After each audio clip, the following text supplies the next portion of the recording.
Hey guys, in this video I'm going to be going over the top 3 best gold farms to do in the War Within. These are all steady gold farms which the items sell extremely quickly on the region-wide auction house. Before we get into it, I'd like to say a huge thank you to everyone that has gotten a copy of my complete gold guide for retail World of Warcraft. If you want to check it out, it is linked down below. So farm number 1, and this is the best farm, this is going to be the bee and wolf skinning farm. This is going to make the most amount of steady gold out of these 3 gold farms. Not by much, but by a decent amount. So the profession that you're going to need is obviously skinning, and you want to spec into this specialization to start off with.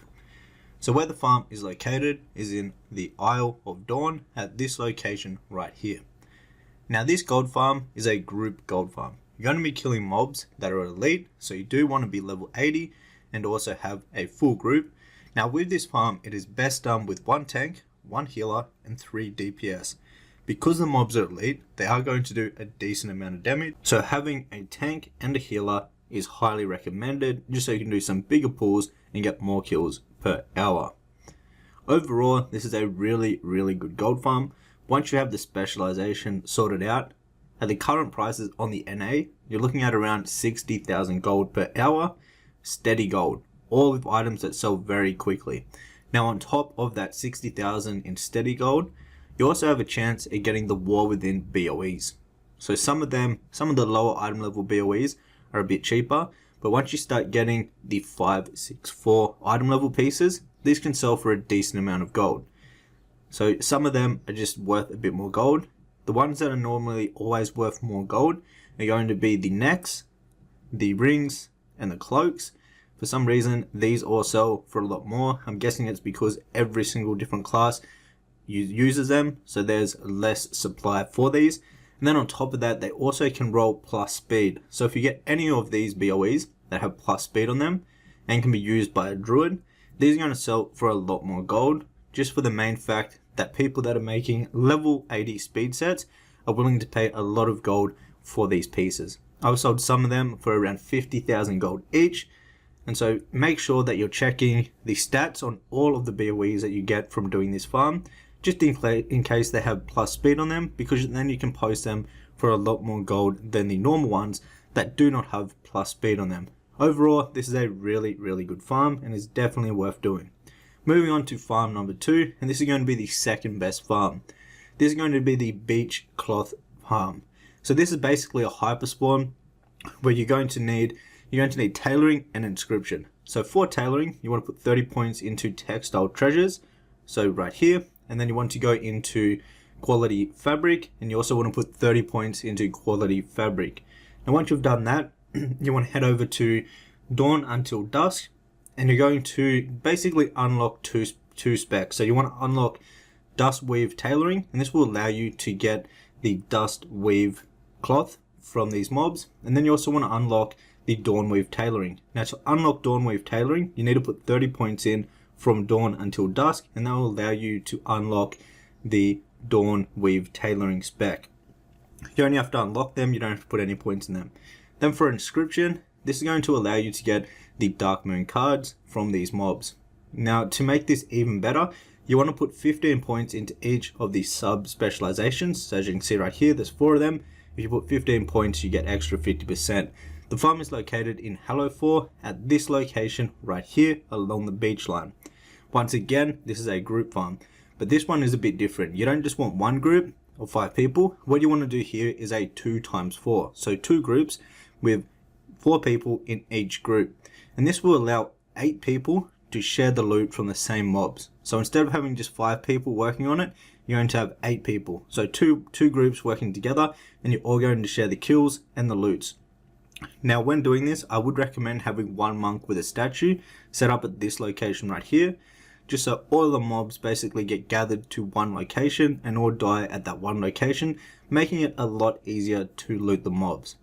So if you have 1 monk tank with a statue, then you want to have 7 pullers. So pullers are usually either a druid or a hunter, and their job is to go around to gather all of the mobs, bring them back to the statue, so then they can be killed at the statue.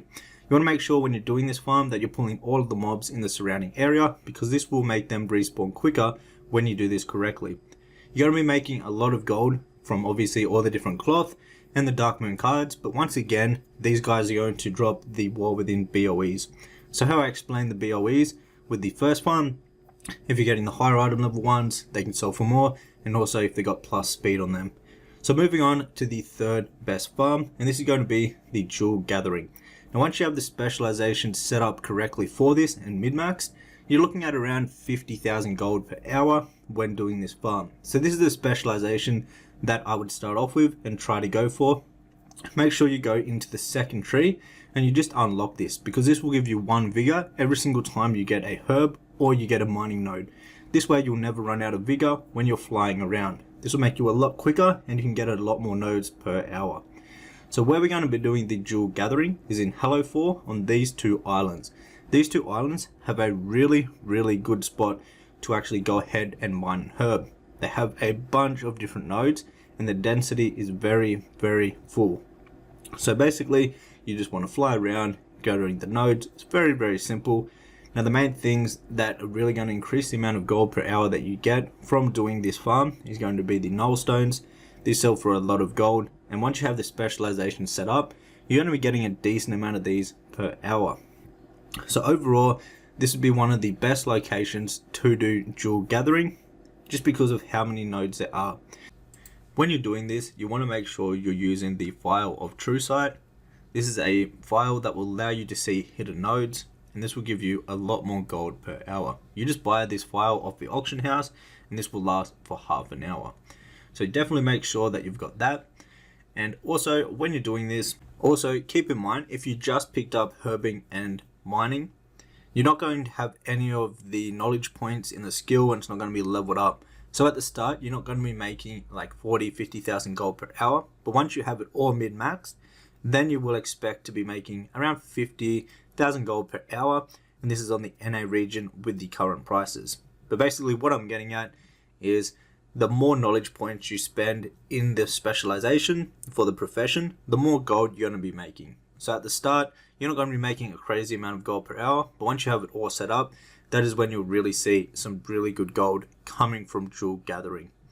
However, that was the 3 best steady gold farms to do in the War Within. If you'd like to learn more about making gold in retail World of Warcraft by the best gold makers there are, then you can go ahead and check out GoldCap. GoldCap makes gold making guides for all versions of World of Warcraft from a bunch of really good gold makers like myself, Zens, Full Higgins, and many more. And we also help each other out and everyone in the Discord with any questions they have about making gold in World of Warcraft. Also, if you want to check out my complete gold making guide for retail, that'll be linked down below in the description box. This is a guide that I constantly update, and I've been updating this and working on this for many years now. And if you own a copy, you get all future updates for free sent to your email address. So if you want to check that out, it is linked down below, and I'll see you in the next one.